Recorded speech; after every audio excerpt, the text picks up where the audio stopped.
Jorrel Hato is the latest wonderkid to come out of Ajax's brilliant academy, and despite being just 18 years of age, he has impressed highly in Europe, prompting Arsenal wanting to buy him. And with Arsenal being in a very strong position to convince the player to come, what would he look like at the club and how would he fit in within Arteta's tactics? To find out these answers, please continue to watch this video and please subscribe and like for daily football and Arsenal content and the latest transfer news. Now, it's safe to say Jorrel Hato had a lot of expectations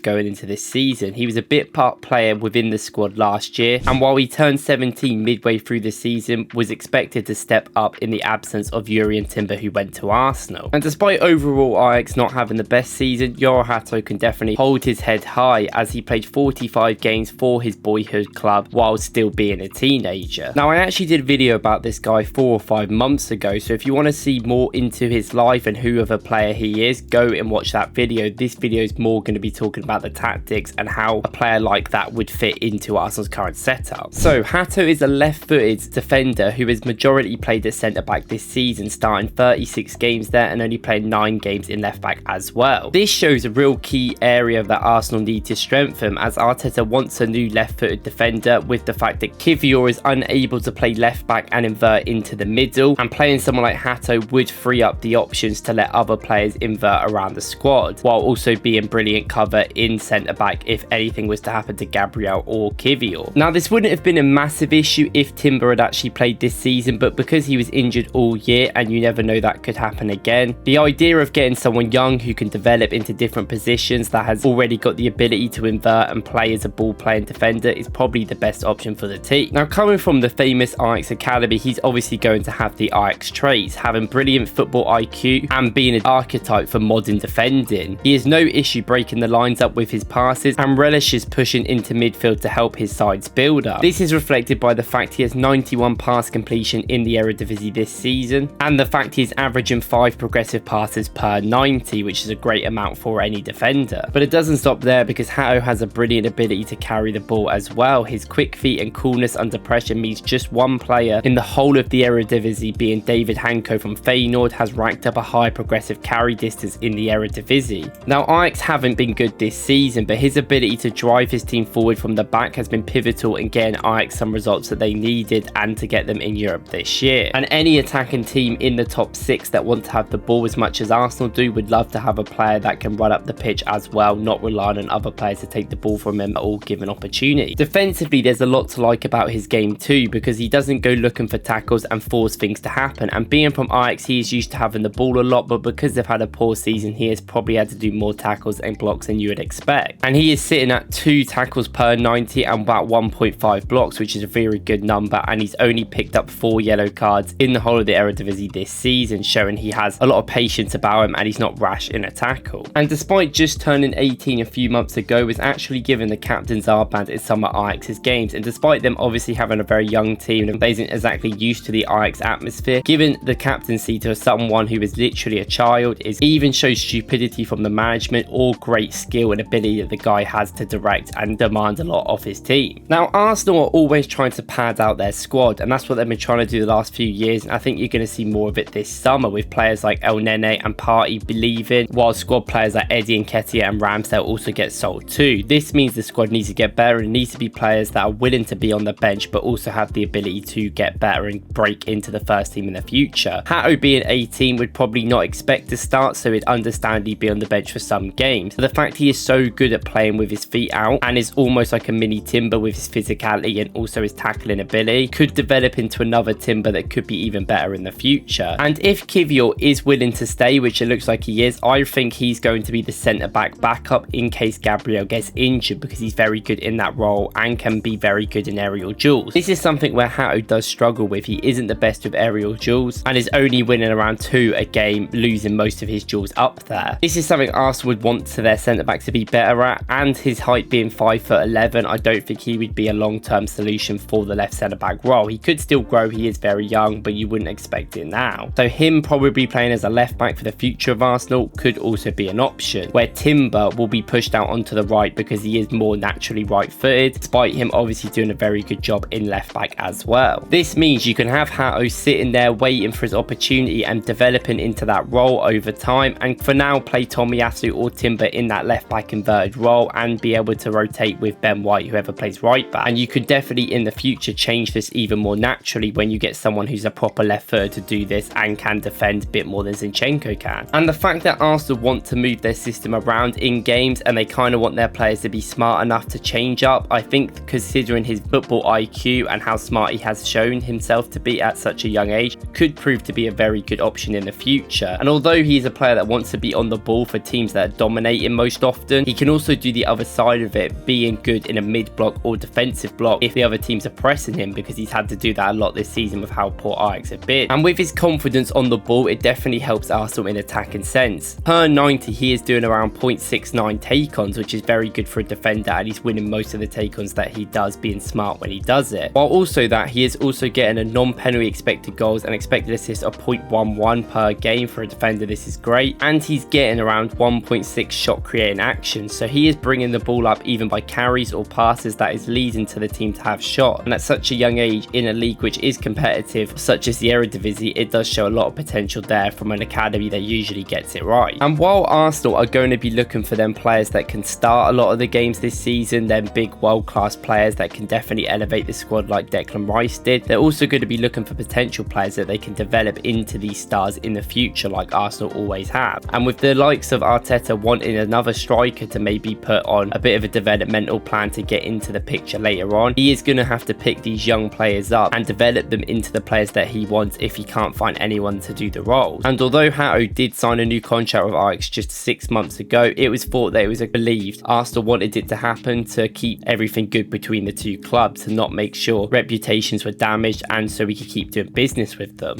This and the fact that Arteta and Arsenal are usually quite sure with the players they want to buy and have been monitoring this young centre-back, left-back Hato for a while now as one of the best talents in Europe in his position, show that Arsenal remain very interested in the player and would like to get a deal done sooner rather than later. But it's not necessarily a big risk right now given his age, and you can wait a little bit if they wanted to do a loan and maybe we get after a certain time where we can no longer rely on people like Tomiyasu and Kivior to perform. He would suit Arsenal to a T, and I do think he'd be a brilliant player for the club to get, but I can understand not wanting to spend too many funds on him just right now given the situation. I also believe that Arsenal's defensive and most importantly fullback situation looks worse than it actually is because the likes of Timber were injured all season. If someone like him even plays 10-15 games, then I think it relies a lot less stress on the other players. And although Timber is supposed to play left back for most of the season, I think you will replace him in right back and actually move them around. That is his main position, right back, but obviously with Ben White, how good he is, you can rotate them, and then Hato can be a brilliant option on the left. And if you can get him for around 30 to 40 mil, I think it would be a great signing. What do you guys think about this potential transfer, and do you think Arsenal should go and spend the money to get him? And let me know if there's any other options or other players that you want me to see me do about Arsenal transferring or any other clubs. Thank you guys for watching. Please like and subscribe for any more content, and I'll see you in the next one.